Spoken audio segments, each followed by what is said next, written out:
Okay, here's what we're doing today. And I know one of these is going to be for me, maybe more than one. But it's definitely prompted by my own personal struggle. That I want to look at how to improve the quality of your friendships. So this is a pick a reflection. So you want to take a deep breath, be centered, in touch with who you are to make the choice. Follow your own intuition to decide if one or more of these has some important information for you to reflect on about how to improve the quality of your friendships. Okay, so there's 5 picks, and we're going to start with pick 1, 2, 3, 4, and 5. Okay. Just going to stack up these other choices, and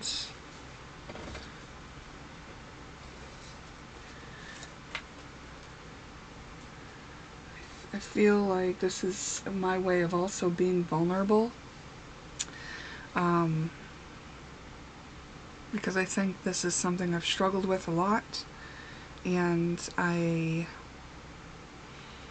had Saturn go through my 11th house over the past few years, and I thought that I would be really working on friendships, and I did learn a lot about what I was doing wrong, but I haven't quite figured out what to do right yet.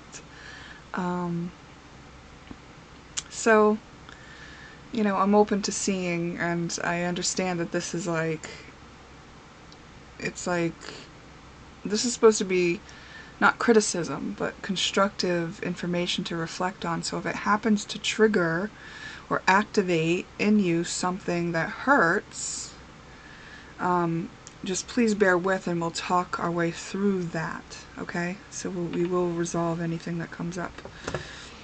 Okay, so we're going to start with pick 1. So, who are you? Now, it's this general reading, right? So we'll only take what pertains to you, and also it's like we're not looking at one specific friendship, although if you only have one specific friendship, we may. But remember that it's going to be the most helpful information for you. So let's first look at who you are in your friendships. You're someone who doesn't mind changing things up, who will take inspired ideas, who will spend a little money to have fun. You really like to go on adventures, passionately inspired. It doesn't take much for you to be motivated to go and do something fun. You have a lot of friends around you. I believe you do. And they all have their own inspirations too. They may not be friends, but acquaintances, because you're not focused on them, you're focused on your own fire, your own drive. And maybe it's a very healthy situation where everyone around you is in their own sovereignty, like you. I think you're also capable of being very practical and deciding whether something is a good decision. I don't think that you're spending frivolously or anything like that. I think you try to get your worth out of your investments, and that you weigh the options of things, and that you do can take into consideration how you look doing it. Whether that means you dress for the occasions that you're investing in, or that you care about what people think of the choices that you're making. But I do think that you're posing yourself as someone that is sensible, that does look good, that, yes, is spontaneous and inspired, but also not too far out there. And I think that you believe in love, like you are someone who lets love lift you up quite often, that you may be someone who starts new relationships very easily and often, that you're discovering who you are through the relationships. There may be LGBT, is it Q plus or something like that, for your lifestyle. And I say that because of this card, so pointing that out to me. But also, like, I think you believe in the impossible, the dream, the fairy tale, and I think you should, and I don't think it should necessarily be an impossible dream, but maybe where other people aren't thinking that they're worthy of something, I think you are feeling like you want that. You're not going to settle. Your heart's calling you towards something that makes you feel floaty, and that not everyone holds out for and has the high standards for. That you have in your mind an image of what it will be like to be in love perfectly, happily. And that you put that out there knowing like that that's something that you can have. Okay? Who are your friends being in relationship to you?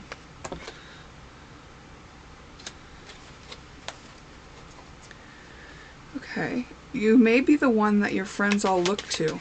Like, they may feel less inspired when you're not around. They may feel a little bit of dependent on you to, like, get the party going, to be the sensible one, to give them a new idea, to take the initiative, to make plans, to have the adventure. But once that happens, they're all for it. They're ready. Once you give them the inspiration for what the idea is or what you'd want to do, they're on board right away. So it seems like they really trust you. But other than that, they're kind of spending time by themselves, looking for the part of themselves that would be so inspired, that would come up with the ideas. That, you know, you may have surrounded yourself with people who are struggling and who will look up to you, that have loss and are a little bit pessimistic. And it's like, in this dynamic, you can be the hope. You can be the one who shines the light and has the fantastical view, or is willing to have your standards high and live in the dream. You may have friendships that with people who have been in jail, who have been locked up, who have had regrets and failures and disappointments. You may be friends with a lot of your exes.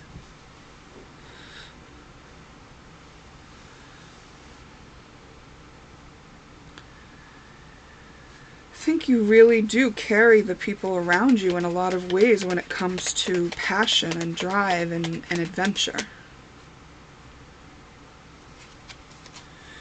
But what you see in these people is that they're very strong, that they have endured what they've endured.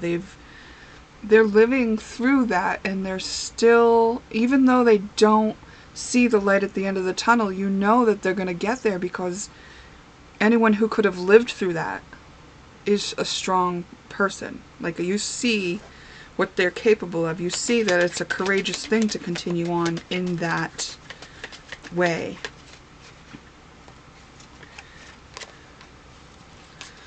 Yeah. I feel like you that you see their struggle, you know their struggle, you know they are struggling, and you do try to keep light and lighten up, and you do consider how you look to them when you're doing it, and people at large in general. And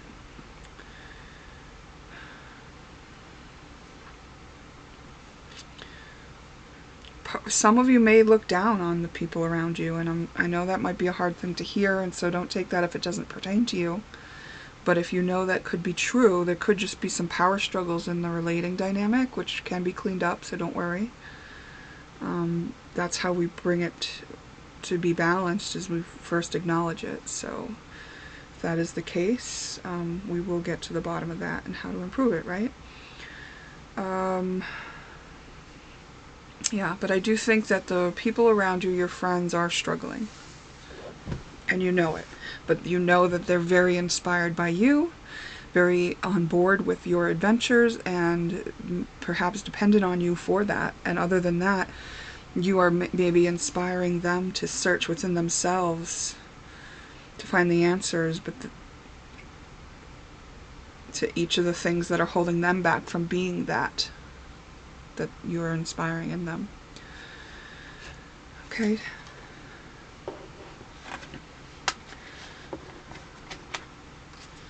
Let's look at the relating dynamic between you.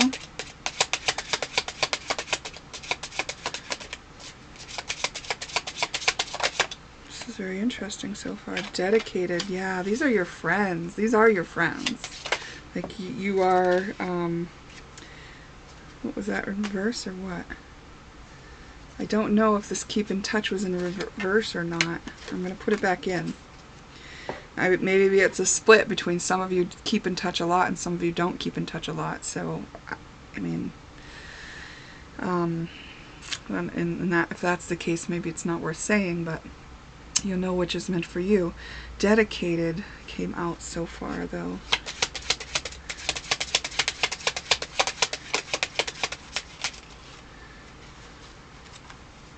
Free spirits. Distance travel. Provider is in reverse.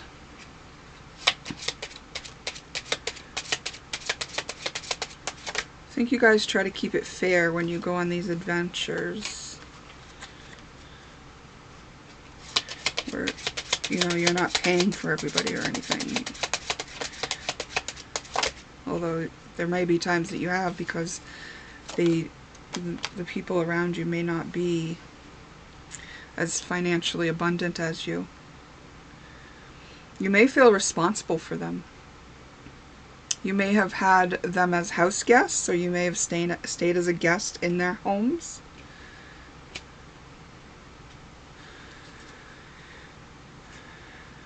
When you're inspired to do things, I feel like it's you that inspires the let's do this. A lot of times. You take the time to understand each other,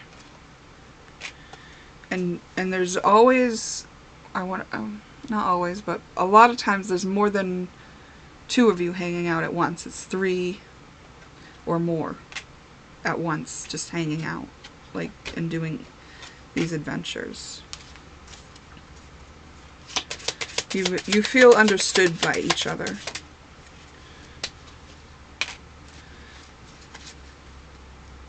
Even though you don't see each other all the time, and you don't really make plans, I think it's more spontaneous kind of stuff.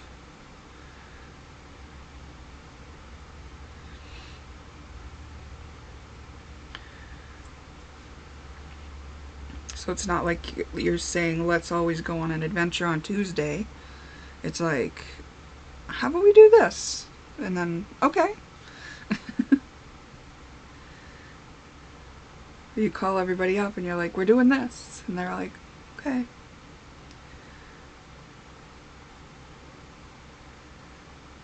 It's just kind of a given that everybody's going to be in on it and included.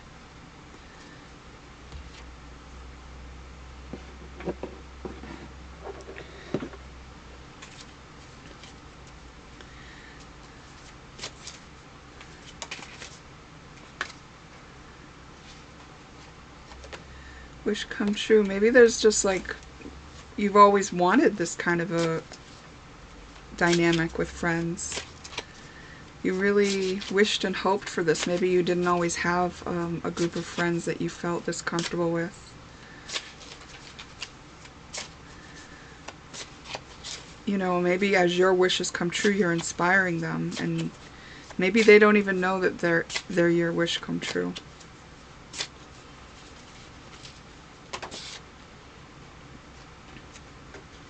Results, big payoff. Maybe you had to do a lot to get to where you are, and it's really paid off. Or the fact that you even take the time to get to know each other, to understand each other, and to have adventures with each other has really paid off in the way of like loyal, committed, dedicated friends.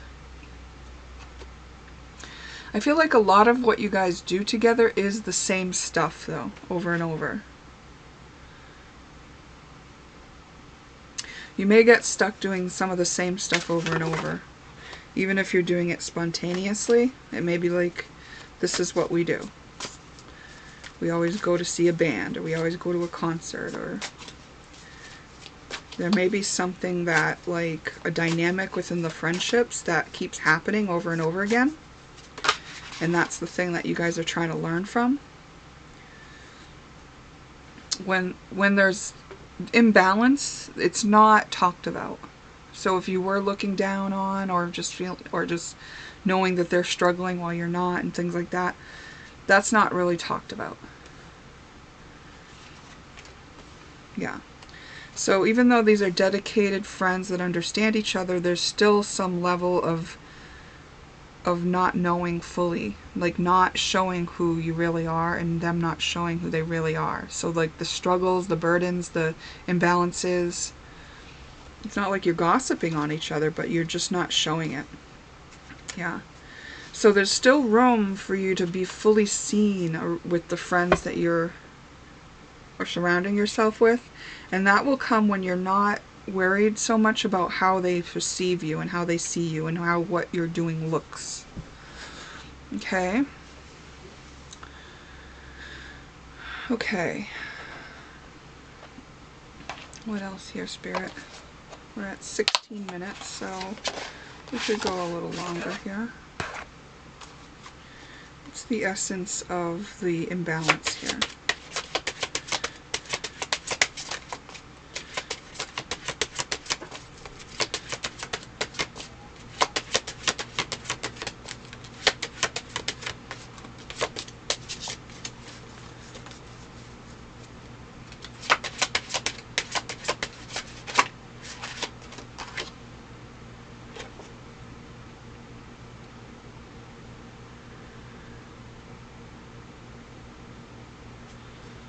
Feelings are held back.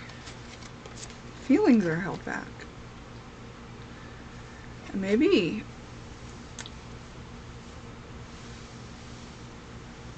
it's like you've cracked this code of abundance where they haven't. Something like that. There's ways that are being felt that are not being shared.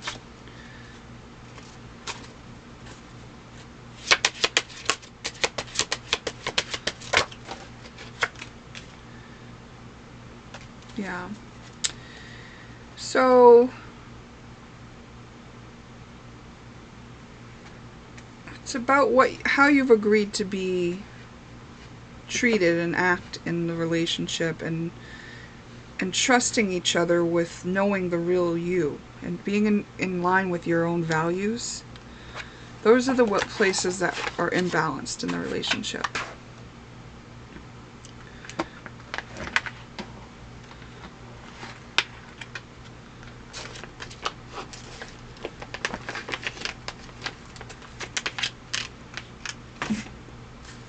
I actually want to find my other starseed oracle. I haven't seen it in a while. There it is.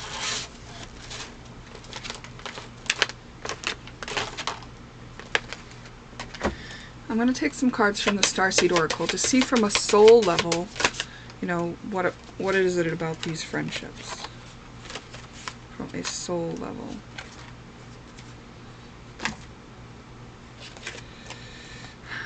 These are eternal friendships.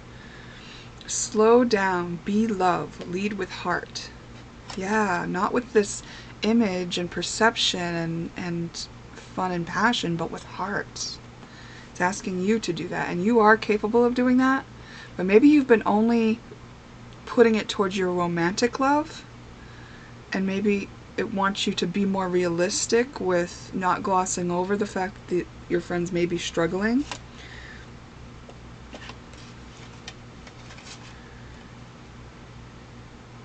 The inspiration is definitely a divine part of this relating.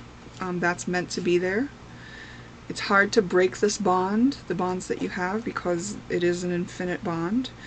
And ruthless will, sacrifice.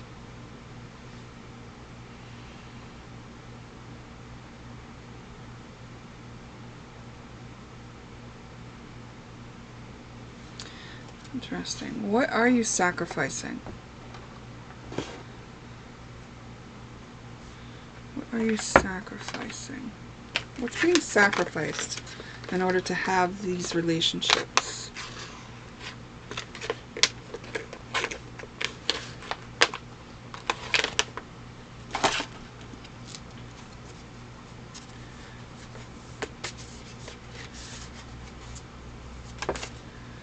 I don't know why. Some people really like matte cards, but I think they're the hardest to shuffle.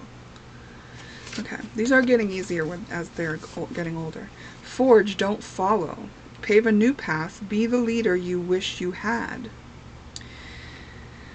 Yeah, so perhaps you're sacrificing your sense of adventure to keep in line with what makes sense practically to these people and what they can be included again in financially, even though they have the financial constraints. There's something more that you feel called to, that if you weren't being inclusive of them all the time, you might adventure into something else that your heart is calling you towards. And you may not want to do it because it feels like you would have to sacrifice including them sometimes. Doors are opening. You decide. Rewards. Wild card. Yeah, you're going to be presented with an opportunity which, when you go through this door, you may not want to go. Like, I'm getting tears even. Like, I think it's really serious. Like, a real serious feeling and a feeling of loss that you risk having, because if you take this opportunity that is meant for you, that's a divine opportunity, that you don't know what will happen, and it seems like you'll have to sacrifice your friendships. But we did get the card of infinity, that these bonds can't be broken. It's just that you're going to be more authentic to who you really are. You're not going to be wearing a mask. You're not going to be caring as much how people perceive you, but you're going to give them the opportunity to be inspired by you being who you really are, and that gives them permission to be who they really are.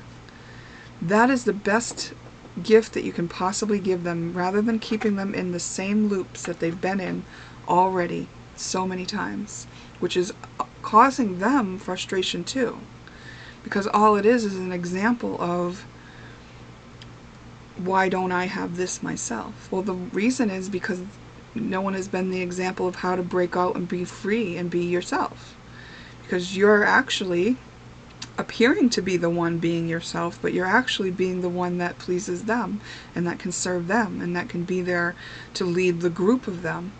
But if you lead yourself into unknown,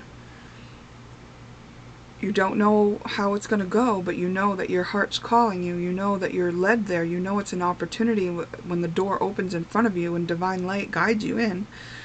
You're meant to forge your path there and be the leader you wish you had, so thereby being the inspiration that your friends that you love, that you're dedicated to, really need at this time. Wow. So beautiful. Alright, I'm just going to get a couple cards from the Fair Relating deck, because I think that seems appropriate when you are having to, step into a place where you might feel like it's unfair. But it isn't unfair, because it's just time for you to be who you really are. And these friends will, even if they were upset to begin with, they would eventually see that you had to take the path of truth to your heart. What was true to your heart. Name 3 ways the opposite is also true. So where you worry and the things that cause you doubt and fear, accept those, look at those, but also write down each one and then list 3 ways the opposite is also true. So I will lose my friends because they won't be able to go where I'm going. Okay, that might be true, but 3 ways the opposite is true. Your friends will see that there's an opportunity for them to step up into their truth too. You set your friends free by doing this. They could actually join you on the other side of the door when they take the steps for themselves and get themselves out of the lack mentality and the regret and failure and pessimism that they may have been stuck in because they didn't realize that they could take these steps until you did so.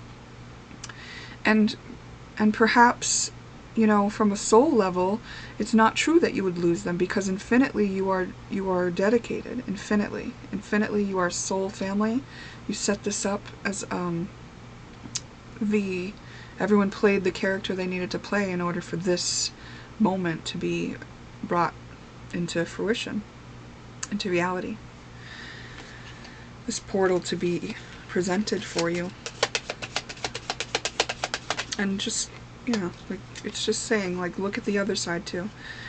Projections allow us to see ourselves in another. You are what you see in them. So if you see them as lesser or needing you, actually you need you. You need you to be more. And that's what your heart's calling you to do. The energy is filtering your view.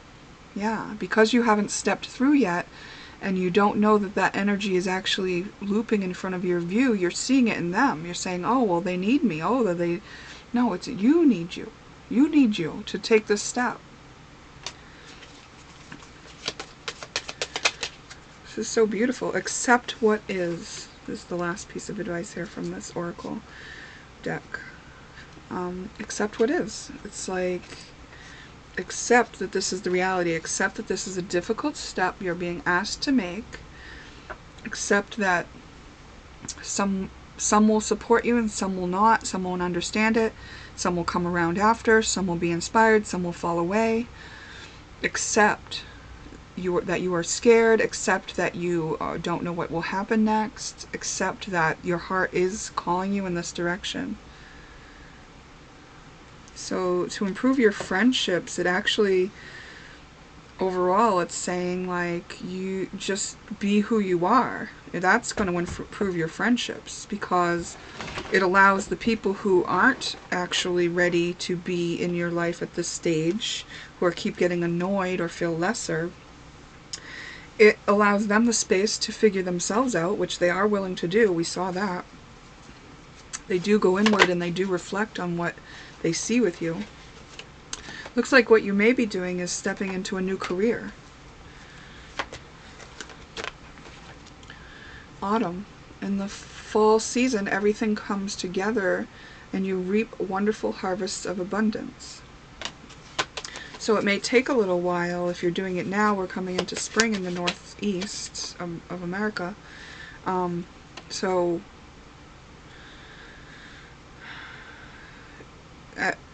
As you go through these steps, you're going to have to deal with how you feel each step along the way. Oh yeah, it may have felt like you were responsible for these people, but it says debt paid off. The old weight and habit of debt is lifted from you and your life. And habit being the habit of the way you were operating, the way that you were leading this group of people, this group of friends. That was something you were meant to do, and now it's something that you are ready to, according to Archangel Michael deck, detach from the situation. And that means, Archangel Michael, I ask you to use your flaming sword to cut any attachment to fear or drama, so that I may be centered in the knowingness that peace is everywhere within me and this situation. So even if it kind of causes an uproar, it has to be that you have the right to follow your heart. You don't need the admiration, and you don't need the parts of you that wanted to make sure you looked right and practical and good to those. That was meant to be for that time, so that they would look to you. But now it's your time to step into something new that you're inspired to, and that will hopefully, for most of them, allow them to do so for themselves too. Where did I put this deck, I wonder?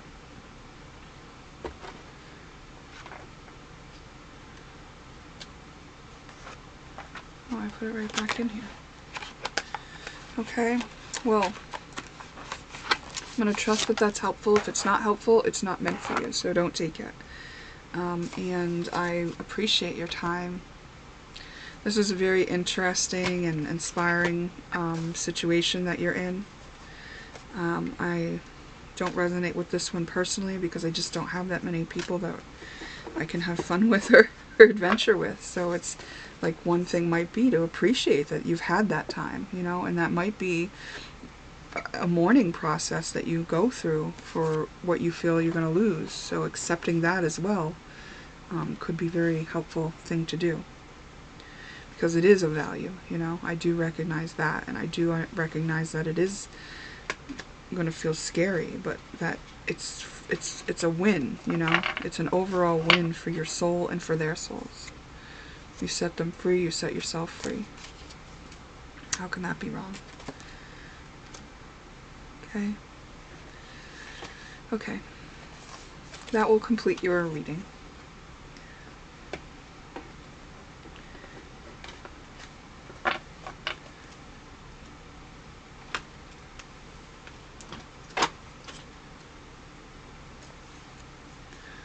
Okay, pick two. You picked the C.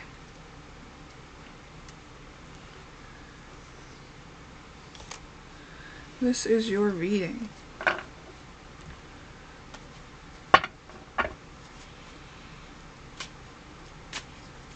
don't know why I felt compelled to explain that I have DSL where I live. It's the only thing available for internet. And my upload speeds are horrendously slow. And it's the highest that I'm allowed to have in this area. I've asked if I could pay more for better. It's not available. So I have to reduce the quality of my videos to this.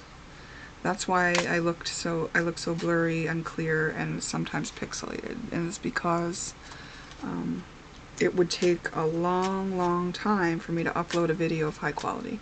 So I lower the quality on the video, and then it uploads within an hour, usually, depending on how long it is.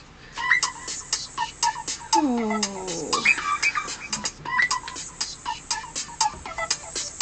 I will be right back. Okay. I was talking about the quality of my video and why it's that way. And then I had an interruption. So someone just needed my help. And so I decided that I would help them. Now I'm back. A little while later. And we're looking at how are you in relationships? How are you in relating to your friends?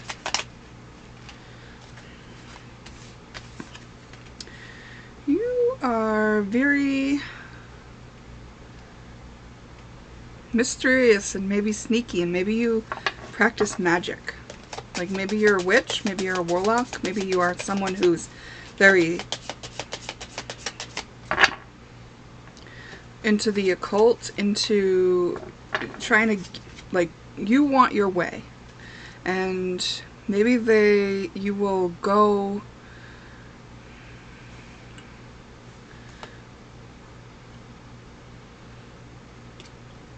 you'll do what you have to do to get what you want. It's your way or the highway kind of thing. And also you are not afraid to put in hard work. Like, it's not magic in the sense that you expect things to just be given to you. You are also, like, aware of limitless possibilities and willing to, like, do what you have to do on a practical sense as well. You're sharing ideas and pieces of advice. And maybe very single. Maybe not one to settle down. More ready to play the field, ready to maybe you keep your lovers very private. Like, that's something that you're not outwardly sharing with your friends. Maybe you've been really wronged in relationship.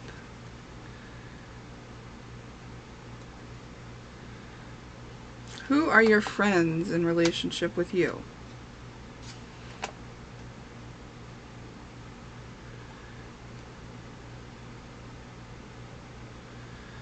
Okay.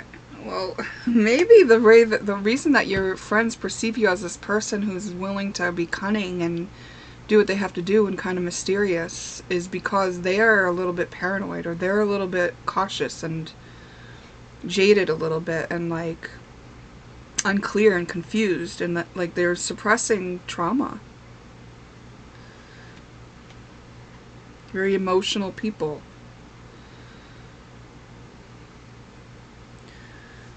I don't think they want to depend on you. Maybe they know they can't.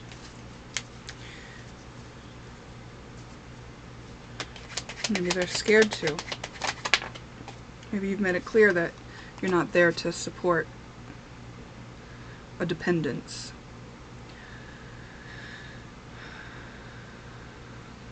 I think they are travelers. They can change their minds quickly. They're maybe hypervigilant.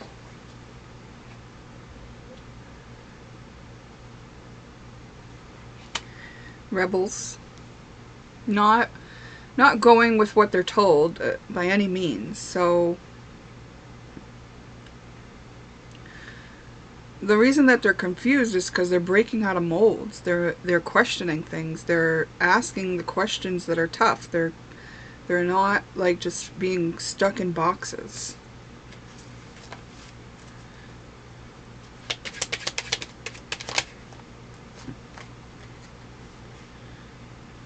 They're very like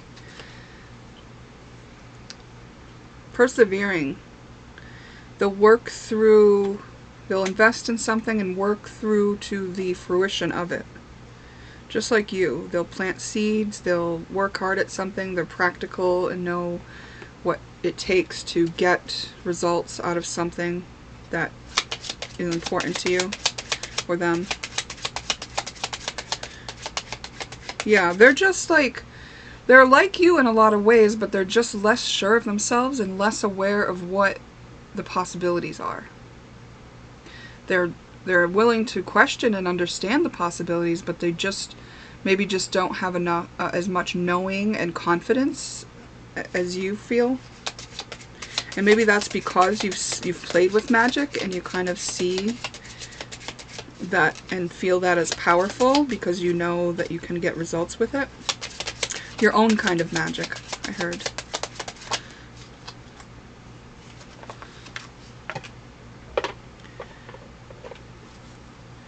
Gift giving came out in reverse. So what's the relating like between you guys? You kind of keep things balanced in your giving and receiving. Like there's just, you're honest with each other. But like I said, like there's no, they're not willing to depend on you. You're not willing to depend on them for things. Like you're independent people. So like willing to think for yourselves. It's a very solid relationship in this way. Like I don't think you're even interdependent. Like it's not like you're depending on each other. It's just like you're all surviving and you're doing it the way that you have to do, and you all know that. And these are friends that you've had for a long time. Like you guys aren't starting new stuff, even though they're questioning things and willing to break out of boxes. I think like you can always count on them to be who they are still.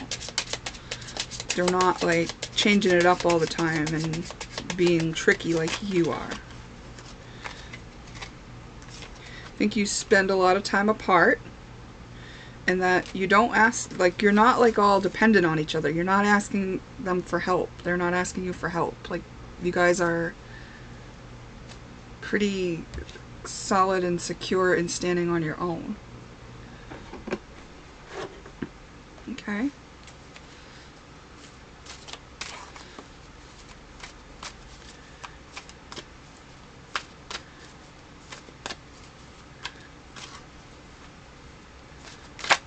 can be done to improve?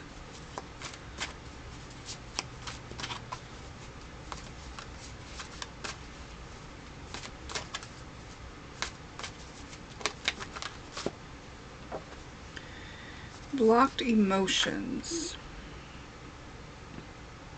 Like, there you have repressed emotions, and you may not even deal in emotions very much.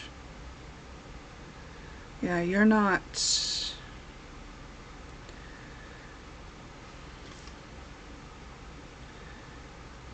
Celebration.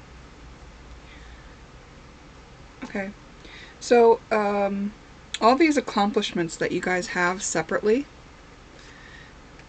because you're so independent, you're not dependent on each other, maybe you don't know when they achieve something. Maybe they don't know when you achieve something. There's no, like, kind of emotional sharing. And therefore no celebration of the things you overcome in those realms. Or in general, because maybe you don't want to elicit emotions. You don't want to be based in dealing in those ways. You kind of keep those things to yourselves. Maybe this is a group of guys or something, you know, or just that kind of relating dynamic where it's like, oh, we don't do that. Car trouble.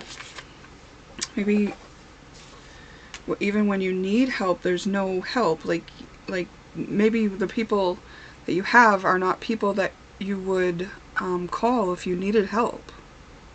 Like car trouble, or I just heard, or maybe you would. Yeah, I might be split. Maybe some people that would. More celebration on, like, personal accomplishments, more recognition of personal accomplishments based on sharing of emotions, allowing emotions to come in, so that intimacy. And I believe that it's affecting people's health, so there may be health issues throughout here. And not a lot of, like, talk or recognition about the roles you play for each other. And the loyalty you have or don't have, and, like, I think they would feel like you're more cutthroat and would cut them off. You're more sneaky, you're more out for yourself. And maybe they don't know how important they are to you and how much integral they are to the foundation. And I think just this blocked offness of not celebrating each other's wins and not celebrating or not sharing each other's emotional struggles is affecting the health of the relationship. And people don't know how important they are to each other in this situation.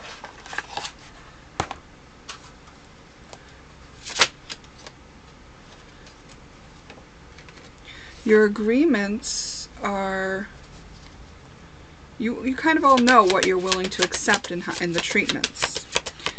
But is it in line with being trustworthy? Is it in line with loving? You know, like perhaps you being more open with them would allow them to be more trusting of your integrity.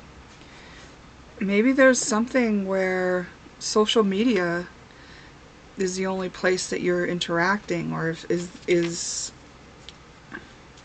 kind of a crux issue.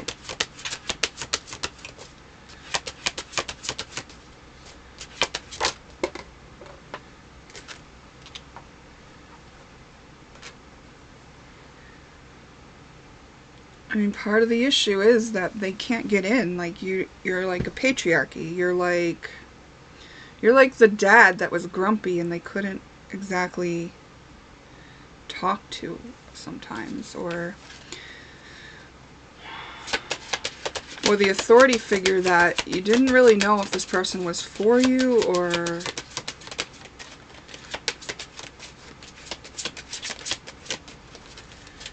if you could trust them or not. Maybe because social media is taking place is a lot more lightheartedness and joking and things like that, instead of the real intimacy and celebration of life, sharing in moments and experiences that are more meaningful, like that will create memories, you know? Like everyone joking on a meme together isn't quite going to create the memory and the meaningfulness and the connection that having a discussion about what you've achieved is.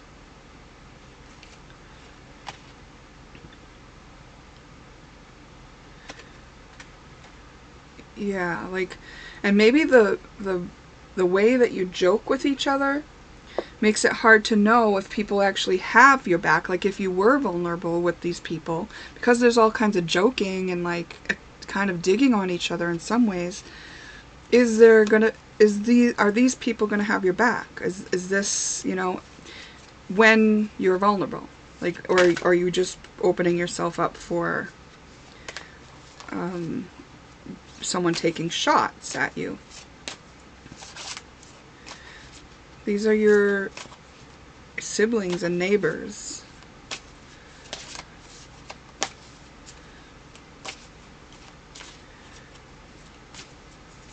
And this has been going on for quite a while, so the issues, the hurts, the unknowns, the missed opportunities to connect have all been going on for quite a while. Your life is a canvas. Artist, manifestation, creative accountability. Like, it's what you make it. And here's what it is. You've got a solid foundation of people who care about each other, and you know that. And you enjoy each other's company, and you're not willing to stay in the status quo, all of you. But it's a canvas, so what else do you want to make it? Some of these relationships are karmic, meaning you were resolving karma with these people. Like, that's what the role was. It's like they're going to poke in you the things that make you feel insecure. You're going to poke in them the things that make them feel insecure. So when you're mysterious and of the occult and willing to do magic kind of stuff, and that provokes paranoia or fear in them, that's their karma. Their karma is that they need to see the other side of that. They need to see and understand what that energy is in them. And vice versa. You having friends that maybe you can't call on because you're very independent, you know, that's karma. Like, what is that like for you? And can you understand that situation? And see what you want to create as a result of the wisdom gained from experiencing that. Whale and orca elders. Share your song, frequency of sound, diving deep. It's inviting you to look deeper, like on a soul level. The reason why these relationships are in your life is because it's fertile ground for looking down below, into the depths, into what else is there. What is the good stuff about this? Not just the lightheartedness, not just the, yeah, we can have fun together, but the celebration of each person's accomplishments and who they really are. These are infinite bonds. These are soul family bonds that have come here to play parts for each other so that you can learn something. So how can you improve these relationships? It's letting them have more depth, letting them have more intimacy. Slow down, be love, lead with heart. Yeah. Not fun, not games, not passion, not money, not authority, but love. Love is being vulnerable, nurturing, seeing each other. And look, limitless awareness. We got the infinity symbol again. There's so many layers and depths that can be extracted and seen from the relationships that you have around you. And there's just a lot of depth to be had here that could improve the experience for you.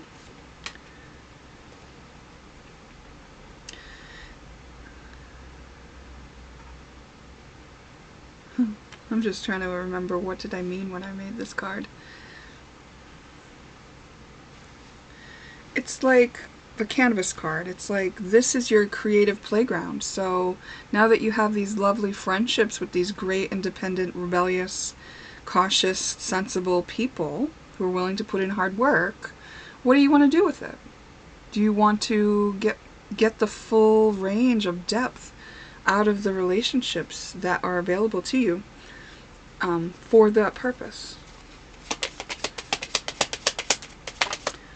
Give them space. Okay, that's interesting. So in order to see ourselves clearly, we need that stillness, because if we say a joke and every time somebody's right there dishing it back at us, or if we dig on somebody and every time right there they're defending themselves, all this is just programs, karma, playing out over and over and over and over to infinity. But if we give each other space, if we take a step back, take a pause, how many times is this pattern repeated? What does this mean? Can they see themselves? Can I see myself? What do I feel in this moment? Can I be vulnerable? Spend time alone. Boy, these cards for independent people, you are spending time with each other on a very shallow relating ground, and the answer is to give each other space, because there's just this message about this is karma. This was like, now think about all the things you felt and think about what they felt, and let them go and deal with the way you feel in that. Give everyone space, spend time alone, let them go. These people don't trust you fully anyway. You don't trust them fully anyway. They're not people that you can call on when you have trouble or have an illness in the family or, stuff like that. But there is this solid foundation, so you feel secure in it, so it's your comfort zone. And this is asking you to leave your comfort zone and see what you see then. Stop busying yourself with the repetitive karmas and then step back and look at them and see what you see then. And this is the way to improve your friendships. Okay? So it may sound counterintuitive to take space from people when you love them and you want to enjoy them more. But there's just a perspective to be gained, and that's very beneficial to have once you do take that space. So I think you'll see that there may be a lot more depth to be had in relationships with people, and maybe you'll be inspired to do that with those people, and maybe you'll find out that those people are not capable or willing or wanting to do that with you, and then you'll go from there. There's a much more enriched way of relating with people that is on offer for you, that you will have a more fulfilling sense of friendship by indulging in that way.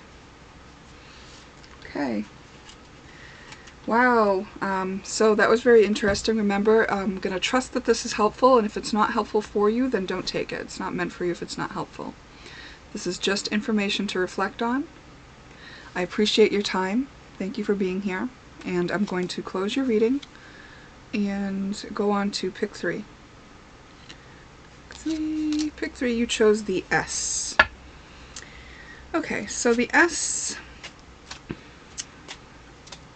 I don't know how that would be significant to you, but you will know why you chose it. And the first thing we're going to look at is, how are you in relationship with your friends? How are you in relationship with your friends? Just shuffling. So far these have been very interesting readings.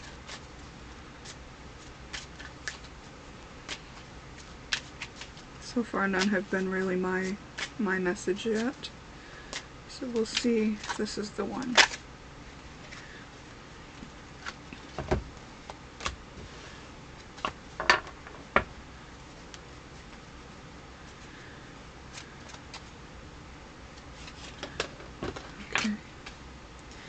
Page of Swords. You are full of new, bright ideas. Fresh. Always learning something new and wanting to share it with everybody. You might be a student. You might be going to school with your friends.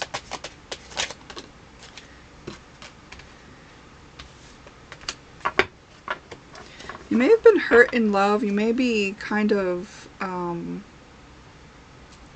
little bit like, I wanted to say selfish, but then I didn't want to say it. So don't take that if it's not true for you. But there might be something about being hurt and not really wanting to be very loving towards others all the time. Maybe just more self-focused, self-loving. More logical than heart-based. Eight of Wands in reverse. You like to do what makes sense. You're not willing to like just go willy-nilly. You require a lot of rest, and you take that time for yourself to be, you know, maybe you like to stay home and read books, you know. But you are sometimes inspired with these ideas to take action and go out and reach for something, and because you were guided to do so. And it's through your logical mind. It's not through your passion. It's not through your love. It's because you learned something, you really studied it, and then you want to try it out.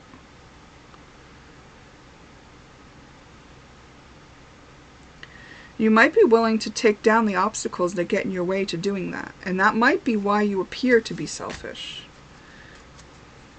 It's like self-focused, like self-driven, like I want to do this because that's what I want to do.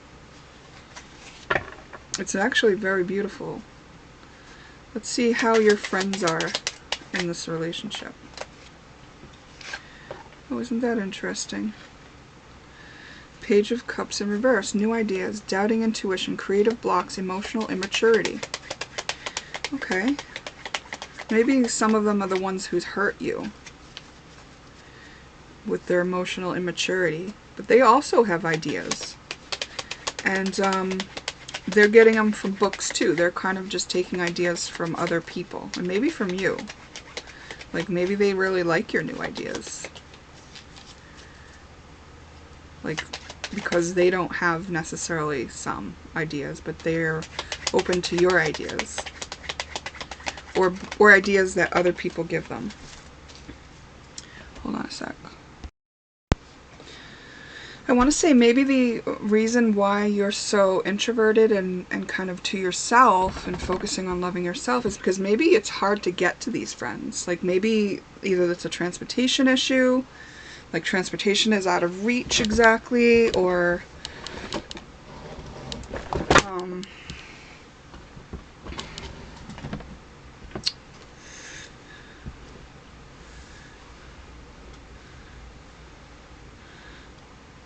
you're just not, you just don't want to work on the same things they're working on, but they do want to work with you. Your friends do want to work with you. Maybe you feel like they're just like tagging along to your idea. And you're more like, I want to chill by myself and check this out and stuff. And they're kind of like, what are you doing? They want to learn from you. It might be a teacher-student kind of thing. Interesting.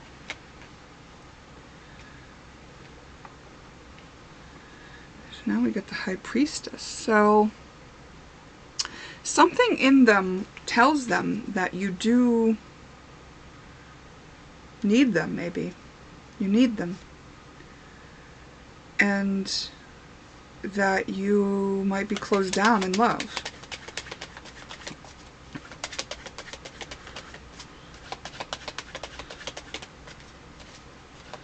Like they have these feelings, but they doubt it because you don't seem to be really always engaging with them.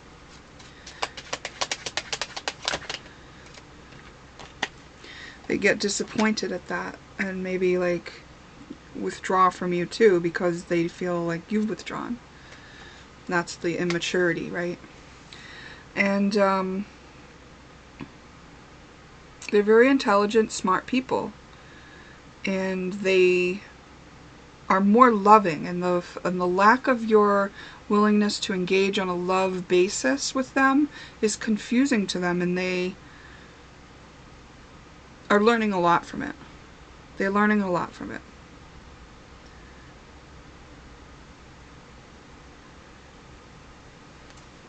It means that when they want to relate to you, they have to relate to you on that level of the mind. That's why they're willing to go for your ideas, because you won't let them into the loving part of you. So they're like, okay, well, the way to engage with this person, who obviously does need people to engage with and love, is to go with their ideas.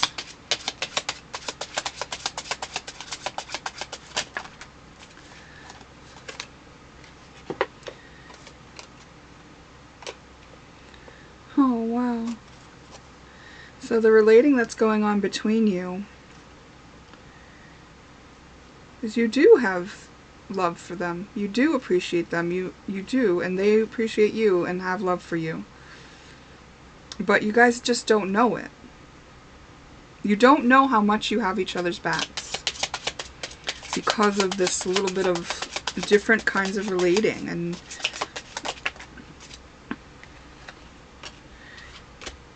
maybe you go on these adventures a lot by yourself. You're not wanting to come in on the adventures where they're all working together or something. Like maybe you feel like you're more of the loner in the group. It doesn't feel that secure because of this.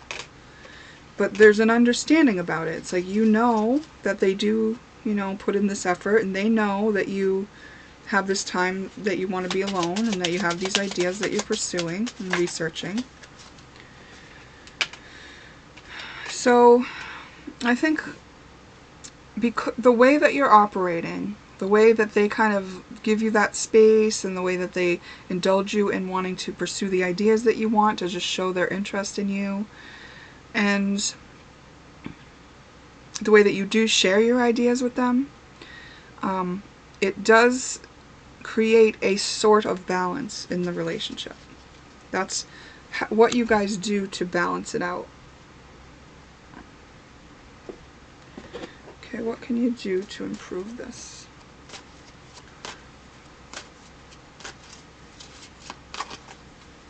Am I talking really loud? It sounds like I'm talking very loud and forceful.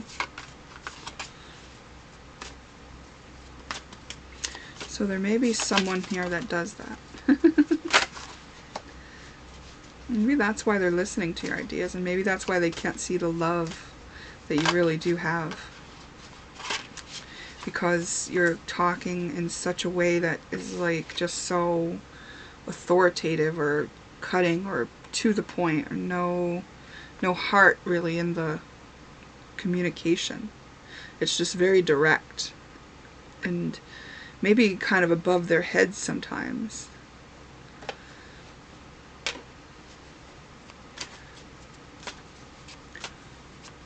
So first of all, believing that it can improve is one thing here. So any pessimism that's come up because of how it is, thinking, well, this is just how it is, you can switch that up to allow for the possibility that it can happen. I got hiccups starting. I'm going to just take a drink of water. So I saw this when I was shuffling, and when I put the deck down, it was showing obsession.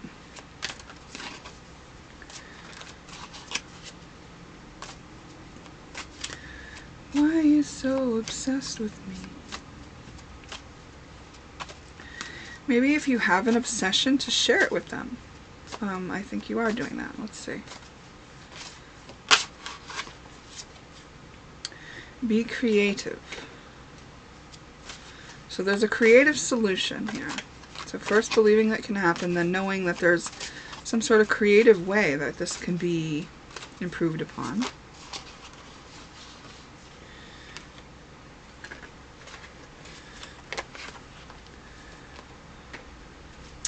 So maybe you're troubled by the fact that they're always following in on your ideas, and maybe they're troubled by the fact that you're not really open to them emotionally and heart-based. And you haven't talked about this yet. Okay, so that's one thing, like that these burdens are being carried silently. We got spiritual guidance. So these are karmic relationships that are here for the purpose of pointing out these ways of relating within you so that they can be addressed. Okay, so the burdens, anywhere it feels like a burden, is trying to show you something about you and the way you relate. So this is a big gift, because once you dig into that package and be present with that realization and that reality, it will automatically shift, and then you will be open to a creative solution to it. This is the fertile grounds for more understanding to come about people, about yourself, about how you can relate to people more effectively. Yeah, there's no foundation here. There's no like, we all agree on this. This is solid about us. And building that is going to be really important. And that's going to take a conversation. That's going to take learning about yourself and why you're operating the way you are. Giving them the space to do so as well. And then creatively expressing what your desire is. Invite your friends to level up in this situation. Invite them to say, oh, well, I was thinking because this and this that maybe we do it this way. You know, something like that. It's a creative thing. It's like, here's another idea, guys. What do you think of this? But you're taking actually a risk to let them see your heart when you do this, because you have addressed the issues in your heart. So until you have addressed the issues in your heart, the burdens, the ouchies, this is not going to be possible. But we've got, from a soul level, fall into my arms, surrender, holding the opposites, extremes of life. Yeah. So see these opposite ways of coping, relating, knowing and honoring both actually levels out and balances this energy. You guys are really set up to do that. You're good at balancing. Now you're just going to balance from a foundation of understanding.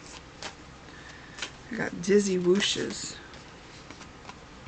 The void, stop, embrace winter, great cosmic womb.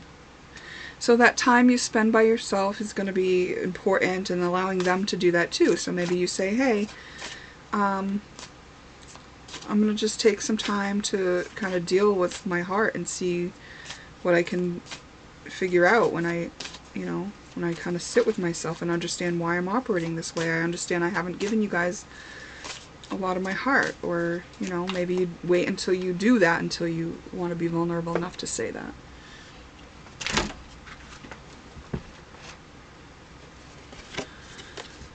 Empathic starseed, energetic sovereignty, absorbing what's not yours. Yeah. You know, that's why you've kind of been able to come into balance with these guys, because you're all intuitive towards each other. You're all empathic people, and you can kind of sense what the other needs, and you've just kind of let yourselves fill in the blanks of each other. But instead of like having this coping mechanism, you can actually dissect that and then rebuild in a way that is more structured and functioning.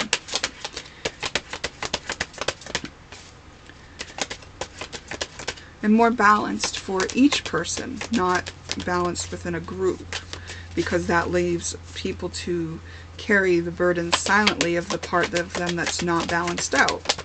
It's like feeling like you don't have a part of you, like you're dealing in the heart, so you go with these people who are, and that way you don't have to deal in the heart because they've got that covered.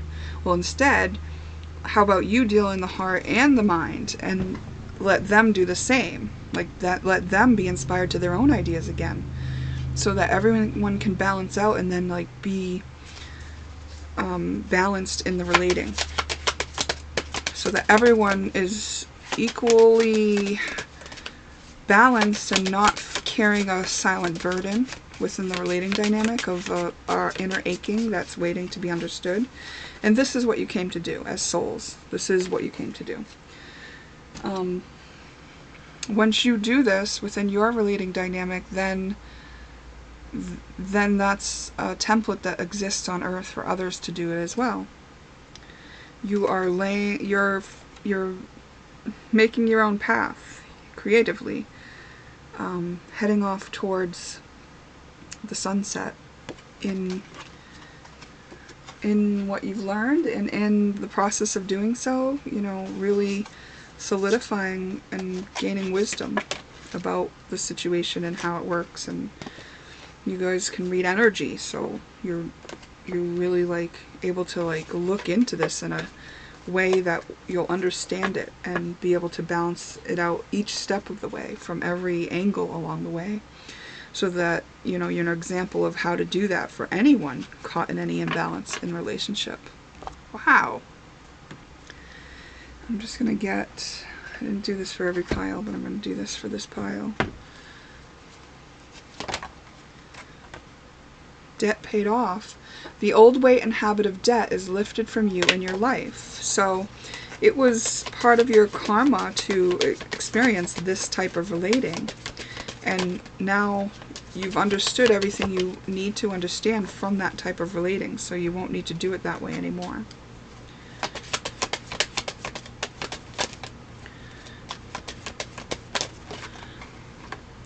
Positive thoughts create positive results. So remember, one of the cards said it can happen, so make sure you are expecting that this can improve. And then we got romance angels are helping you. So, you know, this opening your heart, it may just open you up to love in a way that you hadn't been open before. Let's just get a couple from the fair relating deck.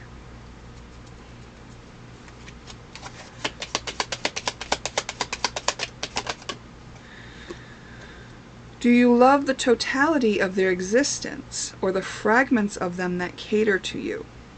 Yeah, right? Because maybe you didn't like them following along on your ideas, but, you know, that is part of them. They're people who are willing to adapt to you. Can you love that too? Grudges are heavy burdens to carry. So some of that silently carried stuff is grudges, and that's what comes from when we, you know, something where we feel wronged and we haven't resolved it yet. So forgiveness of self and others.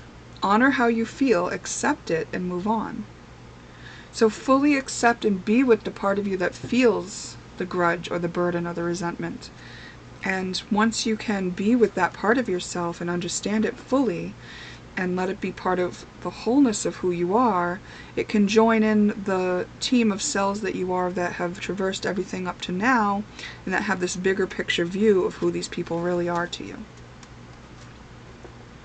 They're not just these people who may be willing to listen to your ideas, but they're also these people who are willing to adapt to the only way that you've allowed them to relate to you.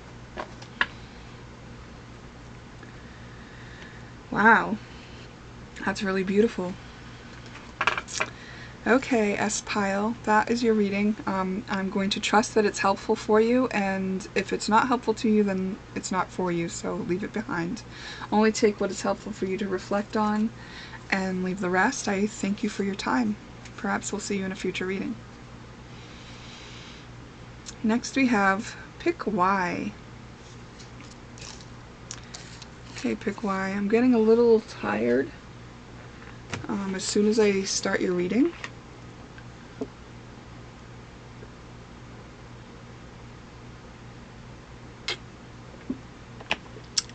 Let's give ourselves some hydration and some grounding. Let me...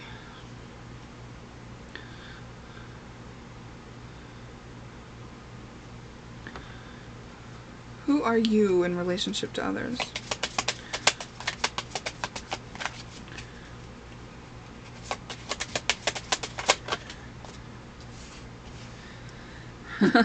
The Tower came out, so Perhaps you're someone who tells it like it is, who is not afraid to just go right to the point.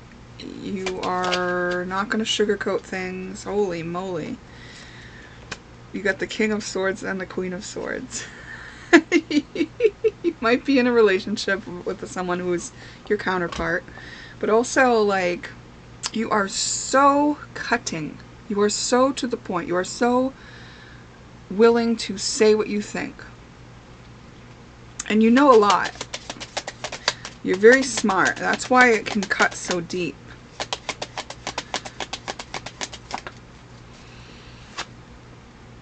You're very financially secure and abundant. You are down to earth. It's very practical and intelligent. What you're sharing is practical and intelligent and can shatter the foundation of somebody's, I wanted to say existence, but like beliefs. Let's say beliefs. Existence, that's powerful. Oh, Page of Pentacles. I think you often come up with new ideas, ways to make money. You're maybe an entrepreneur, willing to like pave your own way, go your own way, do it your way without much like need for outside influence or guidance. And you're willing to show off what you know, and you've built yourself a foundation on what you know and what's worked for you. Like you feel on top of the world at times, I think. Who are your friends in this relationship?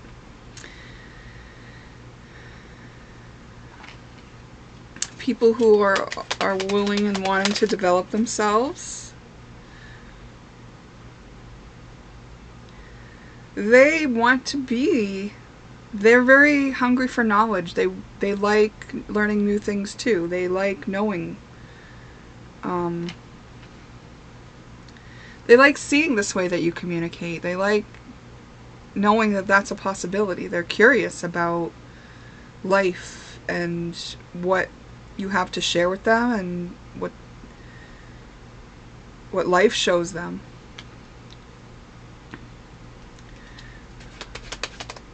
Some of them may be really concerned with how they look to others. That was the Hierophant that fell down. So I think part of what you break down is the structure that they live in, like the conformity, the tradition, the institutions, the religious beliefs, the spiritual wisdom. They have a lot of spiritual wisdom, and I think they gain a lot of that through coming back from what is kind of broken down around them.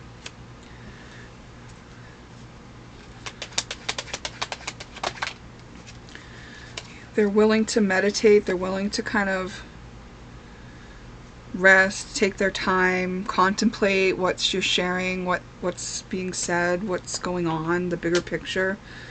They're very strong people. They're very resilient. They're very compassionate. They would give you a run for your money if they didn't agree with you. I mean, that probably doesn't happen often. You're probably only sharing things that really are substantial. But if you did share something that was off, I think they would challenge you and be okay with doing that and questioning things. Okay. So how is the relating between you?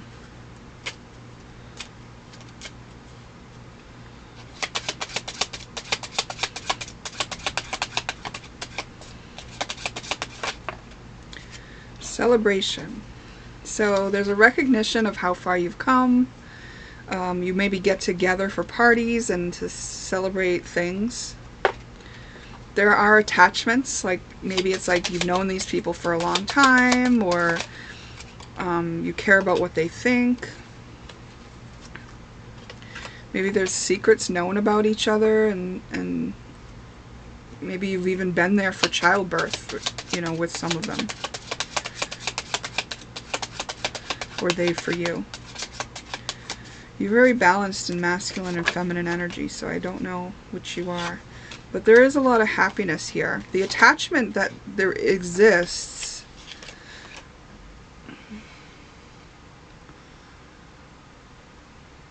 it's more the basis of the relationship than the compassion that they hold.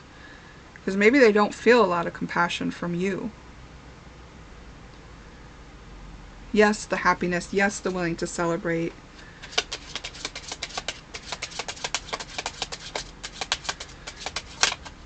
We'll look into the detachment if it doesn't become clear. Maybe there's not a lot of like time spent to understand them.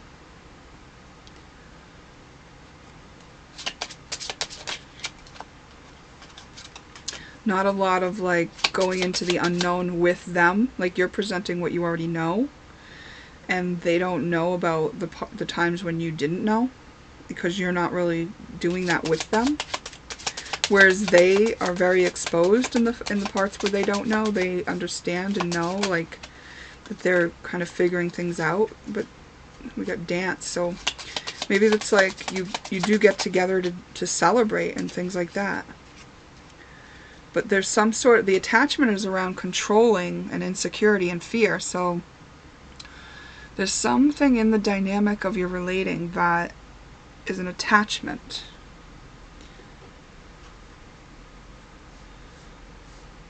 But I do think you trust each other.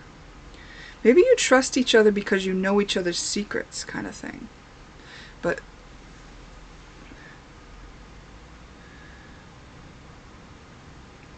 there's perfectionism on both sides. You both don't want to be seen as wrong.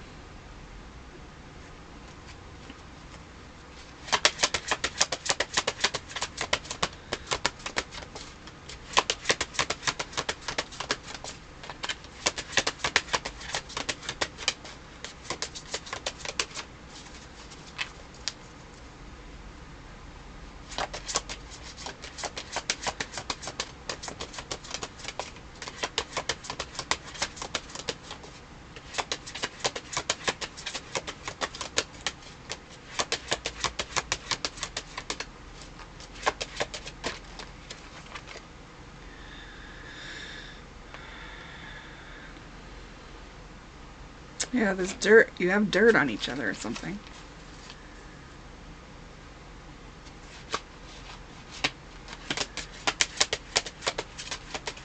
There might be a little bit of gossip and like storytelling, but not in a way that you don't like each other.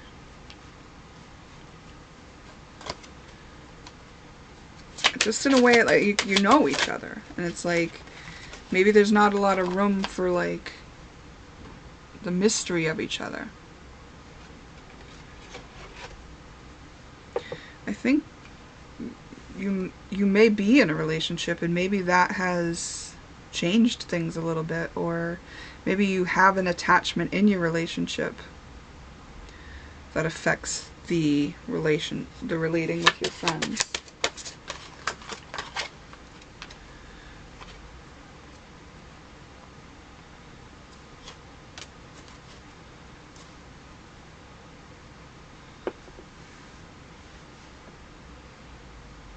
I don't think this is a shallow way of relating, though. I think the attachment is to things that are underground, the things that are in the dirt, things that are practical and real.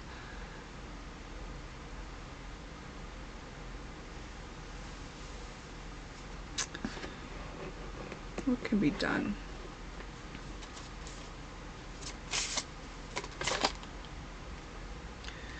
Understand you do have a soul contract with these people, and possibly with your partner. Catfish, that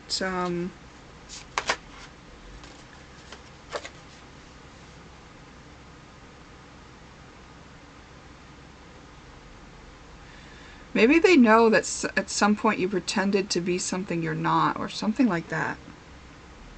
That at some point you've had to fake it till you make it, or something. Like you left behind something and have a new life now, but There's something else there from the past that's known about, that's kind of like making up the attachment. Car trouble.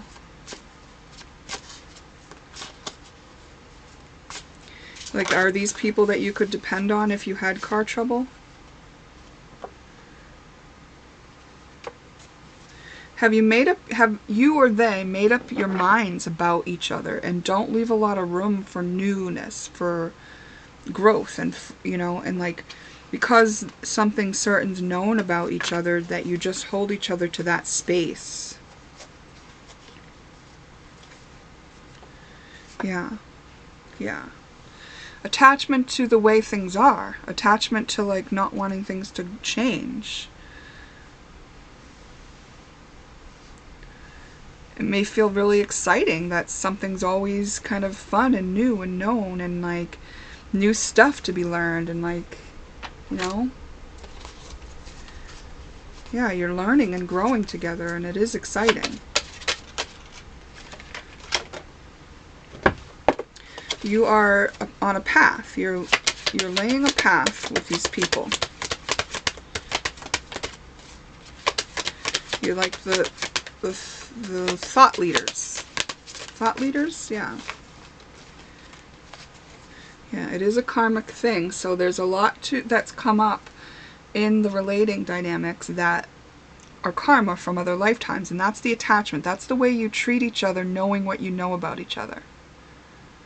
Can you know what you know about each other while allowing the growth that each other it really has the ability to do? And then, like, if you can stop doing that, then you timeline jump, right? You break out of the karmic loops and timeline jump with these people. That's why you're shattering their reality. You're breaking them out of a karmic loop. You're doing it. Because they understand your intelligence, and they feel attached to you. They understand that you have an influence. You're following your urge, and they are going to be urged to follow theirs too. You're a trendsetter. You are... So how this can be improved is to allow the breaking free of the way that it's always been, the story that's being told, and the understanding already had about each other. So anything that's looping, repeating over and over again, that's the stuff. That's where your karma is. So I don't think it's very uncomfortable for you guys to have the attachment. It seems like a very normal, average way to be. Yeah, these are karmic relationships. They're for the purpose of clearing karma, meaning these people and you to them are showing each other what is leaving room for growth, especially if there's any conflict, especially if, like, it would be conflict for you to break their reality, or if it would be conflict for someone to know something about the other. Like, if that brings up conflict, you know? Portal. Doors are opening. You decide. Rewards. Wild card. Yeah. You are presenting possibilities where there were none before. That was your role in this. Their role was to show you the places in you that are willing to stay in loops, in comfort zones. Because they're comfortable. You know them. But do you really? Because that might just be the story you're telling. And same for them about you. Maybe you're something totally different that they haven't allowed for you yet. And maybe once you start breaking out of these cycles with this extreme intellect that you have, that actually frees them from the karma that they're living in as well. Let's see. What's the fair relating deck say?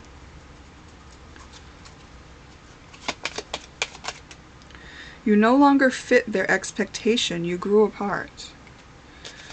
Okay, so that's why the attachment is to the story about how you were. Because they know you to be a certain way, that's the way they see you. And that's why it breaks their reality every time, because they're still trying to see you in that way. So you've done a lot to break free from that. And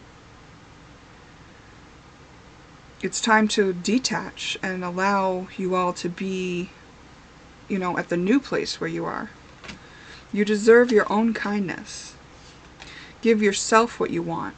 So maybe you wanted them to be kind to you through these transitions and to understand and to support you and to stay with you. And maybe you've been extra kind to them to allow that, but actually it's you that needs your own kindness, and give yourself what you want. Whatever you wanted from them, whatever the attachment was, the comfort, the people to celebrate with, to dance with, the people to look up to you. Give yourself what you want, whatever it may be. I'm just feeling this amazing breeze. And I was just looking around to where it was coming from. So maybe you're starting to feel the cold shoulder and stuff and realizing, oh, well, I have to stay with these people. You may be thinking, I have to stay with these people because they know this, this, and this about me, or I know this, this, and this about them. But actually, you have grown apart, and that's the way it was meant to be. These were karmic relationships, and once you resolve the karma, which you are a thought leader and you do on a regular basis, work through karma, then the relationships are no longer, you know, going to be in front of you in the same way, at least. Okay? Okay. So maybe it's just, you know, some space, and then some of them grow too, and then you return to each other's lives, or maybe you return to each other's lives in different capacity. You know, you'll see. Like, but you have to allow for the space and understanding that you grew apart, and stop telling the same story.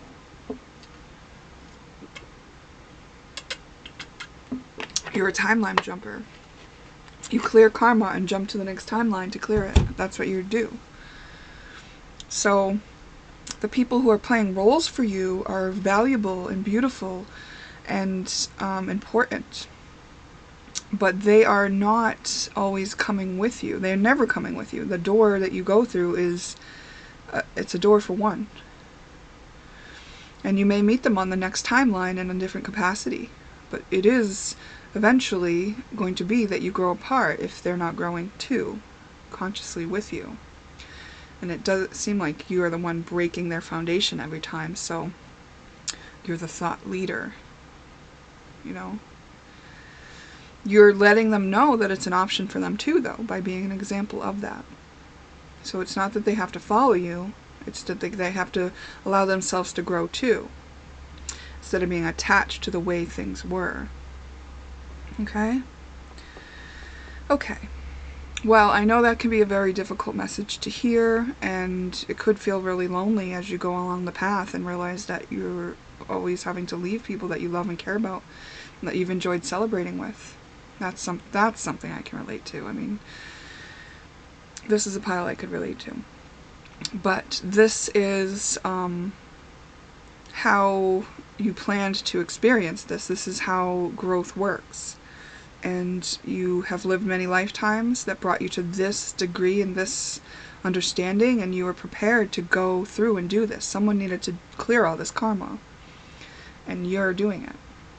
And so if you hold yourself back and stay unhappy, and you know, these people are going to question you each time, so you might get caught up in the conflict sometimes, just trying to stand in your own truth, that you understand from this level of seeing it, because you jumped. You, in a balanced way, you jumped. You cleared the karmic pattern, you balanced it out, and then you saw bigger than it. And the more you do that, the bigger your view gets, and people who aren't doing that are going to stay in this perspective they have, and they will question and argue, and you could like go down and try to explain to them, and if they come, great. If they grow from it, wonderful. But only if they ask, you know. If they're not asking you, then you can't force them to come. That's something I know from experience. Yeah. Okay.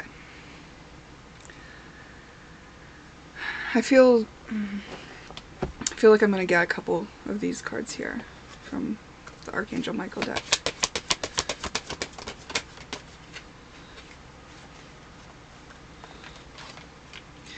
Oh, it's time to leave this unhealthy situation. Archangel Michael, what parts of my life do I need to focus on more closely right now? Thank you for helping me hear your answers and for giving me the courage to make healthy changes in my life. Yeah. You can love people from a distance, you know. That's what I've learned.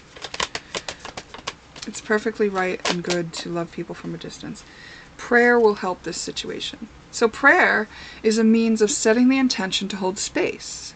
So it's like, God, relieve me of this, is just saying, like, I know there's a solution. I know you have things under control. And if it's not God, it's like whatever higher power. I call it universe or source. It's the energy that created all of this, you know, to me. But I know it's an orchestration of something here divine that's working out without me having to do anything. So I give it to God. That's what prayer's doing, is like saying, like, I know there's space in my life for that to work out, and I know it's divinely orchestrated by something that has a bigger view than me. It's 333 while I'm recording this and saying that. Okay. So prayer, just praying that you can work things out and move along smoothly as possible for all parties to have the win-win-win. Okay, I'm going to end your reading there. Thank you for your time. I'm going to trust that it's helpful. If it's not helpful, it's not for you. So don't take it if it's not helpful. Okay, and we're going to move on to the last one. Pick M. Alright, pick M. Let's see. What is Pick M's relating like in their friendships?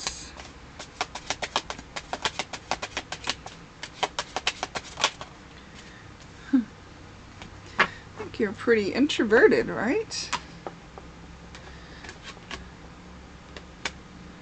This is interesting. A player? Like a Casanova? So, someone willing to flaunt their beauty and love and be very kind and charming, people-pleasing, but not really willing to go get into a relationship, and kind of closed off about sharing their ideas. Hold on. Either that or not really feeling really inspired to many ideas. Like just focused on getting the attention from those outside of you.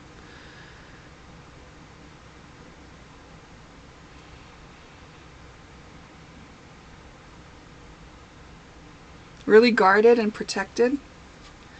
You have something to protect.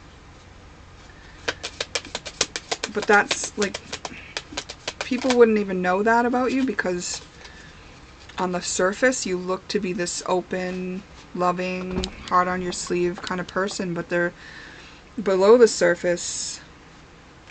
You're a healer and you're kind of protective of yourself.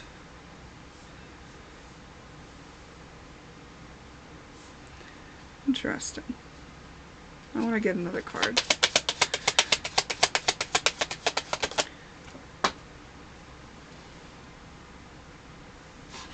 The Knight of Swords in reverse. So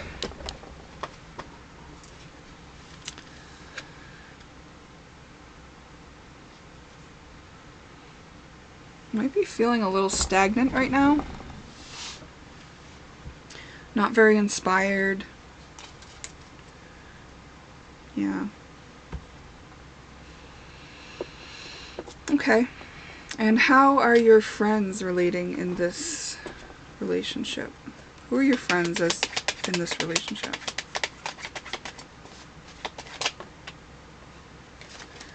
Oh, Six of Pentacles. Very beautiful, loving, balanced friends who are inspired and fresh and young and youthful and loving. Maybe young people. Maybe a lot of young people are your friends. Your students, maybe. Financially independent and abundant and self-sufficient. People who are introverted sometimes, maybe willing to take the rest and relaxation and meditation, willing to recuperate themselves as needed. Really in tune people. And they're a match to you because they've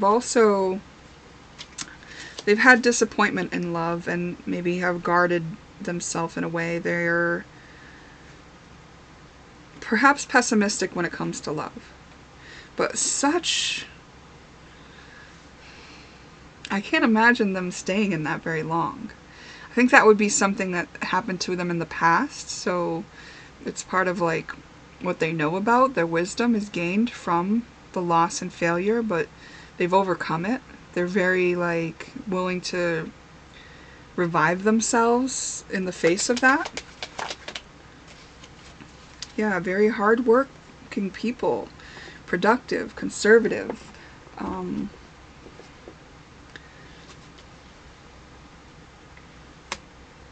Yeah, beautiful people.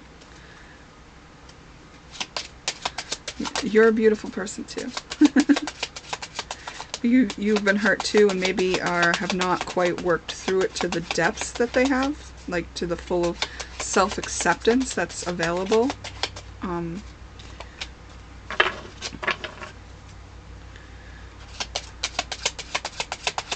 Maybe you're not engaging with them as much in a fun way, but more like in just kind of observing each other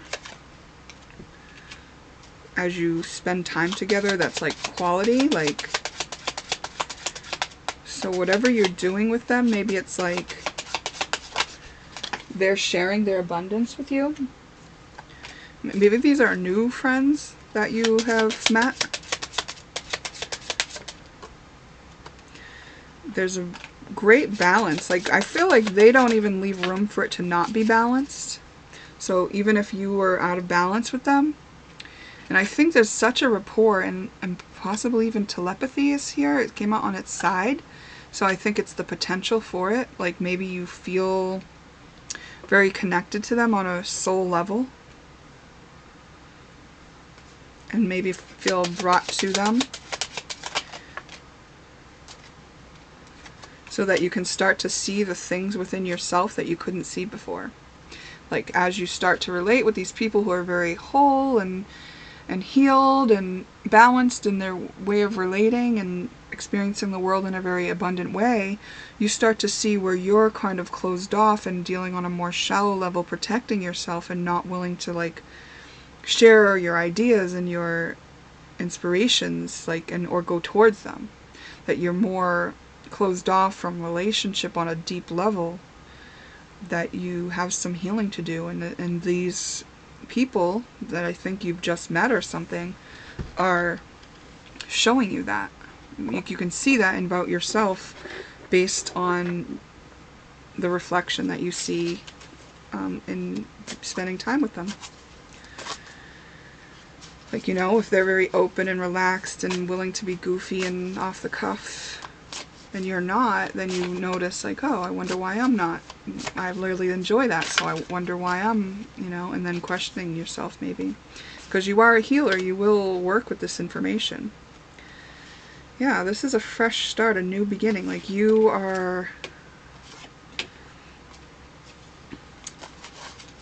around people that are genuine and authentic and are willing to let you shine. You're new to them. They are seeing you for the first time. It's safe to open your heart with these people. Oh, this is moving me. I feel like this is where I'm going. It's interesting because, yeah, alright. This is very soon. Aww. So if like me, you're not in this yet, then perhaps it's very soon.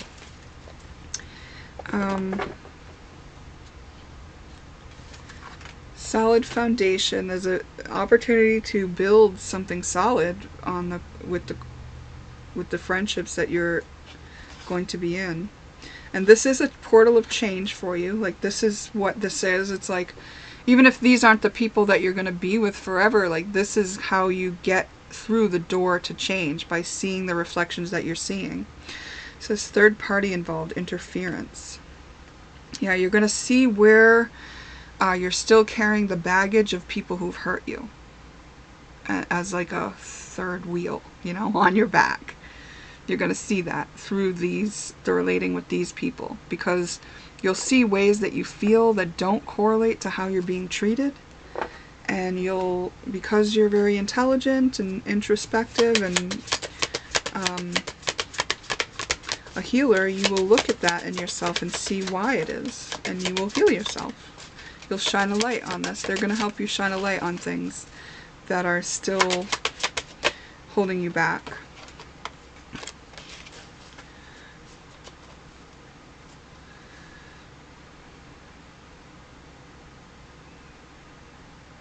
I think somebody who was very apparently benevolent, like these people are, is who hurt you. I think it was someone that you thought was harmless that hurt you. That is the grudge of it is still being carried. The guard is up because of it still, and it was someone that you thought was very trustworthy.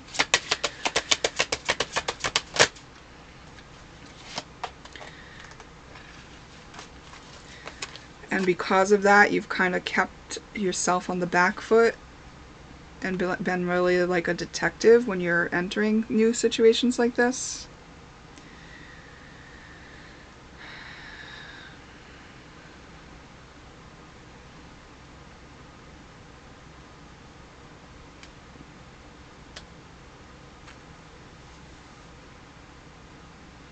Yeah, it was like the bad guy that hurt you wasn't overtly like bossy or cutting or proud or egoic.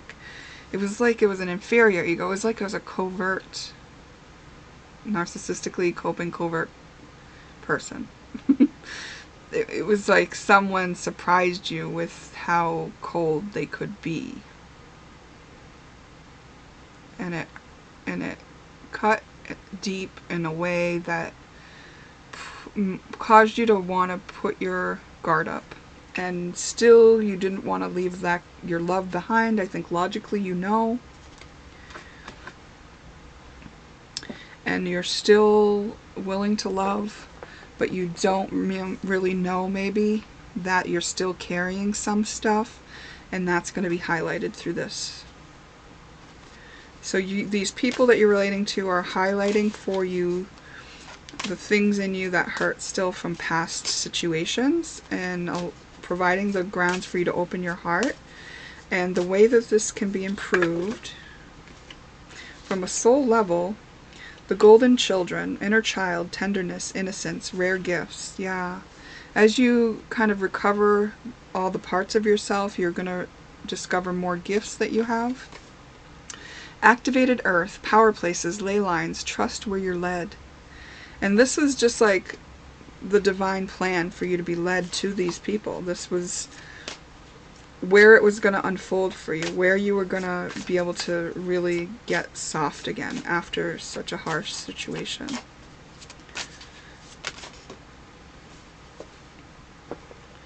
Inner earth, you'll survive this. New solutions and beginnings. You're starting over from experience, as they say. So you will be able to discern and know the trustworthiness of these people. You will be able to see that, yeah, they know what it is to suffer. They know what it is to be wronged. And they're still open and loving and respectful of themselves and abundant and giving and receiving and working hard despite all of it. They're quite an inspiration for you, having the heart of being just like them, but having the experience of fragmenting due to hurt parts. So you're going to start to see solutions where you didn't see them for those parts of yourself that you may not have even been aware of before this situation. Like, this is shining a light on this for you. Yeah, you will be activated in wounding patterns. The ones that make you feel like you're not included, the ones that make you feel like you're not considered, the ones that make you feel like you're not worthwhile, the ones that make you feel like you're not giving enough, that you're not inspiring enough, that you're not worth it. Those activations, when you feel those parts of yourself, you'll be able to acknowledge them, validate why you feel that way, right? You'll see from your own experience what part of you feels that way and why. And then accept that part of you in, love that part of yourself, welcome it back in. Let it be with you. You know, join the part of you that has been hurt in these ways back in with yourself in full acceptance and understanding. That is the gift of this situation with these people, which is a karmic situation, which means it's kind of like having good karma. It's kind of like, yeah, you had karma to go learn that hard lesson. Now you have karma to help you out of it too. So how it can be improved is just taking those activations out for what they are. You know, not running away or doing what you may have done in old situations, but creating new solutions, new ways of dealing. Do you love the experiences you have with them? Is it self-loving to continue them? So that's something you'll ask yourself. Like, if you're enjoying these experiences with these people, then great. Then it may be self-loving to continue them. And if it isn't, then you'll know. Like, there's some guidance for you to navigate this. Hold space for the other. Know they can heal and understand. When they are ready. When they are meant to. Trust in the best for them. So this may be regarding yourself as well. Like, hold space for yourself. Know that you can heal and understand when you're meant to, and trust in the best for you. And, you know, vice versa as well, because this situation is going to appear like these are enemies when they're not. So that's why it's like giving you these things. It's like, don't react, hold the space, and know that this can be worked out. Or ask yourself, do you love the experiences you have? You know? Allow the situation or the experience to impress upon you instead of impressing your will. Right? So allow yourself to experience this to see what you're going to see about yourself. That's how you can improve the situation. You can really use these reflections that you're going to be shown, where light's going to be shined off a new beginning with people that you don't expect to be however they are, and which will allow you to see yourself in a new way. So, and because this is the time for that to happen, you know. The experiences that you had up to this point were important too for you to learn from, and now you're going to extract the gold from those experiences anywhere that you haven't yet. Okay, alright. So we're going to conclude that reading there, and I'm going to trust that this is helpful. And if it's not helpful, it's not meant for you, so leave it be. And remember, these are just things to reflect on, so